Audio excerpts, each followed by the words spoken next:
जय माता दी। नवरात्रों का पर्व चल रहा है, माँ जगदम्बा की हमने आराधना की है, तो अष्टमी और नवमी को माँ जगदम्बा की आराधना तो चलती ही रहेगी, चलती रहती है। 365 दिन हम माँ जगदम्बा का ध्यान करते रहते हैं, पर जो नवरात्रों का पर्व है उसको अष्टमी या नवमी पर उसका समापन होता है। तो हमने जो भी माँ की आराधना की है, हमने जो भी माँ जगदम्बा के चरणों में पाठ किया है, वो पाठ हमारा, हम कोई बड़े ज्ञानी ध्यान नहीं है, जैसे भी हमसे पाठ हुआ है उस पाठ के लिए हमने अंतिम दिन माँ जगदम्बा से क्षमा अवश्य मांगनी है कि हमसे पाठ में कोई भी गलती हो गई है, उसके लिए हमने क्षमा याचना करनी ही करनी है, जिससे हमारी गलतियों को माफ करते हुए माँ जगदम्बा हम पर अपना विशेष आशीर्वाद प्रदान करे। तो आज हम माँ जगदम्बा के चरणों में क्षमा प्रार्थना आपके लिए लेकर आई हूँ। आपने माँ जगदम्बा के चरणों में ये अवश्य बोलनी है, या अगर आप श्रवण भी कर रहे हो तो हाथ जोड़कर अपनी इस प्रार्थना को मन ही मन कहना है कि माँ, ये जो चल रही है क्षमा प्रार्थना, ये मेरी ओर से ही है, मुझे ढंग से क्षमा भी नहीं मांगनी आती, तो आप मेरे इन जो पाठ में कोई भी गलती हुई है उसके लिए क्षमा करें। तो आप देखना, आप पर माँ जगदम्बा की विशेष कृपा होगी। तो चलो माँ जगदम्बा के क्षमा प्रार्थना का हम करते हैं कि हमने माँ से क्षमा कैसे मांगनी है। हे परमेश्वरी, मेरे द्वारा रात दिन सैकड़ों अपराध होते रहते हैं, यह मेरा दास है, यूं समझकर मेरे उन अपराधों को तुम कृपा पूर्वक क्षमा करो। हे परमेश्वरी, मैं आवाहन भी नहीं जानता, विसर्जन करना भी नहीं जानता, पूजा करने का ढंग भी नहीं जानता, क्षमा करो माँ, क्षमा करो माँ। मैं मंत्र यंत्र स्तुति आवाहन ध्यान स्तुति कथा मुद्रा करना कुछ भी नहीं जानता, केवल तुम्हारा भजन किस प्रकार करता हूँ बस मुझे पता है कि मैंने आपका भजन करना है। हे माँ, मेरे अपराध को क्षमा करो माँ, क्षमा करो। अज्ञान से दरिद्रता से मैं ब्रीज से लिपट हूँ। हे देवी, अपनी चरण सेवा में त्रुटि समझते हुए भी तुम मेरे अपराध क्षमा करो। हे माँ, मैंने जो भी मंत्रहीन क्रियाहीन भक्तिहीन आपका जो भी पूजन किया है वह सब आपकी कृपा से पूर्ण हो। सैकड़ों अपराध करके भी जो तुम्हारी शरण में जगदम्ब कहकर पुकारता है उसे वह गति प्राप्त होती है जो देवताओं के लिए भी सुलभ नहीं है।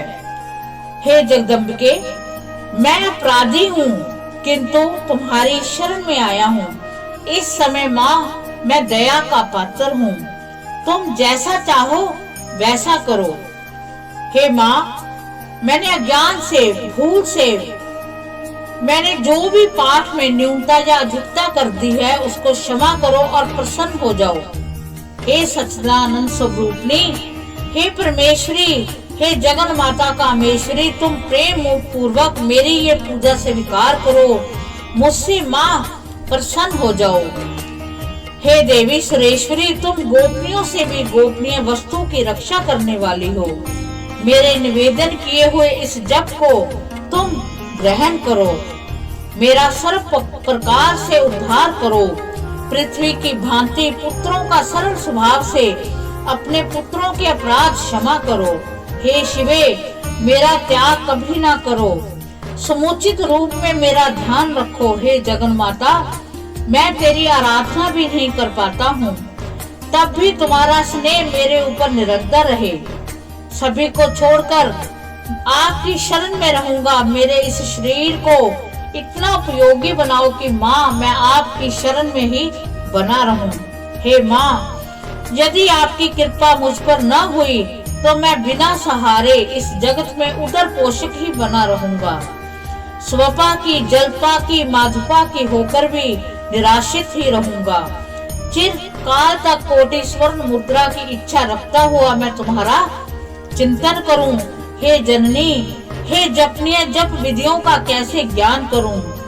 चिता की भस्म लेपकर हलाहल विष का पान कर दिशा का वस्त्र धारण कर जटाधारी बना, कंठ में सर्पों को लपेटे, पशुपति शंकर के पीत वाली, कपाल हाथ में लिए, भूतेशों की पालन करने वाली, जगदीश की पदवी देने वाली हे भवानी, तुम्हारी शरण में फल मिलेगा। ना मोक्ष की आकांक्षा है, ना संपूर्ण वैभव की ही इच्छा है, ना मुझे ज्ञान की अपेक्षा है। शशि मुखी की सेवा करता रहूं, यही मेरी इच्छा है, और कोई भी इच्छा नहीं है। हे जननी, तुमसे मांगता हूँ कि जन्म लेकर मुझे तेरी चरण सेवा में लिप्सा रहूं। हे मृडानी रुद्रानी शिवे शिव भवानी का जप करूं। हे श्यामे, यदि तुम कंचित मात्र भी मुझ अनाथ पर कृपा कर दोगी तो मेरा कल्याण हो जाएगा। तुम्हारा मैं भजन करता रहूं। हे दुर्गे, दया देने वाली, मैं भूख प्यास के वशीभूत होकर भी तुम्हारा स्मरण ही करता रहूं। हे जगदम्बे, इससे विचित्र बात क्या हो सकती है? तुम अपनी कृपा से मुझे परिपूर्ण कर दो। अपराधी जानते हुए भी हे माँ, मेरे जैसे उपेक्षित पुत्र को भूल मत जाओ। मेरे समान पापी संसार में कोई नहीं है, और तुम्हारे समान इन पापों को हरने वाला और कोई नहीं है। ऐसा जानकर हे महादेवी, हे माँ जगदम्बे, हे माँ भगवती, तुम जो उचित समझो वैसा करो। इस प्रकार हमने माँ जगदम्बा से क्षमा प्रार्थना की है। अंत में हम फिर एक बार माँ से क्षमा मांगते हैं कि हे माँ, हमें क्षमा करो, क्षमा करो माँ, क्षमा करो। अगर हमसे कोई भी गलती हो गई है, हमें कुछ भी ज्ञान ध्यान नहीं है, उनको क्षमा करो। हम पर अपनी विशेष कृपा प्रदान करो। इसी के साथ माँ जगदम्बा का हम सब पर आशीर्वाद हो। इसी के साथ हम माँ के चरणों में कोटि कोटि नमन करते हैं, उनको करोड़ों बार वंदन करते हैं, और माँ भगवती को कहते हैं कि हे माँ जगदम्बे, आपका सौम्य रूप, आपका आशीर्वाद भरा हुआ रूप हमारे ऊपर हमेशा बना रहे। यही हम आपसे प्रार्थना करते हैं। जय माता दी।